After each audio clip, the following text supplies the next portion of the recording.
రాత్రిపై సంతతి కొరకై అహోరాత్రములు తపస్సు చేసే వానర కేసరి కేసరి కుల సతి కడుపు పట్టగా జనించినాడుక అసమాన బలోద్ధతుడు సంయుతుడు అంజనాసుతుడు పవననందనుడు.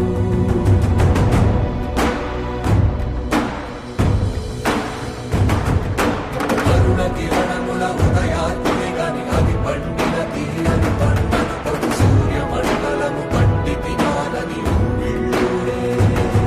తన దేహం నాటున రవి మరుగై జగము చీకటై మారా.